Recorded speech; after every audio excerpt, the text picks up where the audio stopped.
नौजवान की प्रसन्नता का ठिकाना ही नहीं रहा और मन ही मन विचार कर रहा कि इस बैल की पूंछ को छूना कौन सी बड़ी बात है।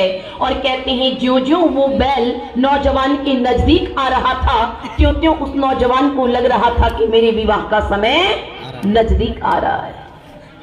कहते हैं और जब वो बैल नौजवान के नजदीक बढ़ा और नौजवान बैल की पूंछ को छूने के लिए आगे बढ़ा तो वो नौजवान देखता है कि बैल की पूंछ ही नहीं थी, बैल की पूंछ ही नहीं थी। तो मेरी बहनों याद रखना, मेरे भाइयों याद रखना, कहा परम पिता परमात्मा ने भी हमें 3 मौका दिया है। कितना मौका दिया? 3 मौका। और वो कौन कौन सा मौका दिया? तो कहा और इन 3 मौकों को हमने कैसे खो दिया? तो कहा लड़कपन खेल में खोया, जवानी नींद में सोया, बुढ़ापा देख कर रोया। अगर हमने बचपन में कुछ प्राप्त नहीं किया तो दूसरा मौका ईश्वर ने जवानी दी और जवानी को भी हम यूं ही व्यर्थ में गवा दिए तो तीसरा मौका बुढ़ापा मिलेगा और जिसमें हम चाह के भी कुछ कर नहीं पाएंगे। इसलिए मेरी बहनों अगर कुछ दुनिया में प्राप्त करना चाहते हो तो उस वस्तु के पीछे, उस लक्ष्य के पीछे आप भागो और उसे प्राप्त करने का प्रयास करो, क्योंकि ये कीमती समय निकल गया तो फिर ये कीमती समय लौट कर आने वाला नहीं है।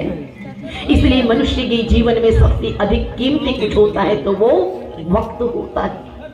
हम दुनिया में कभी वक्त को लौटाकर नहीं ला सकते हैं। इसलिए मेरी बहनों विचार करना, आप विचार करना, आज हमारे देश की जो स्थिति है, हम अपने प्राचीन इतिहास को पढ़ते हैं, हम अपने रामायण काल को पढ़ते हैं, हम अपने महाभारत काल को पढ़ते हैं और वो अयोध्या नगरी कितनी सुंदर नजर आ रही है। जिस राज्य का राजा ऐलान करता नामे अस्तेनो जनपदे न कदरियो न मद्यपा नाना हिताग्नि अविद्वान स्वैरी स्वैरिणी कुता।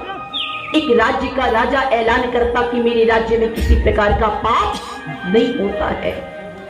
और जब मैं रामायण को पढ़ती हूँ, भाई भाई के प्रेम को देखती हूँ कि अयोध्या राज्य को फुटबॉल की भांति बना दिया गया, उस महात्मा भरत के त्याग को देखती हूँ कि 14 वर्षों का वनवास तो राम का हुआ था कि लक्ष्मण ने भरत ने संकल्प लिया कि भैया अगर तुम वनवासी वाला जीवन जियोगे तो मैं भी राज्य का सुख नहीं भोगूंगा, मैं भी नंदी ग्राम में कुटिया बनाकर वास करूंगा, मैं भी वनवासियों वाला जीवन धारण करूंगा।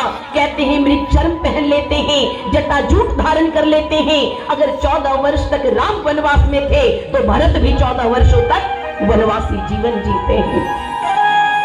और मेरे भाइयों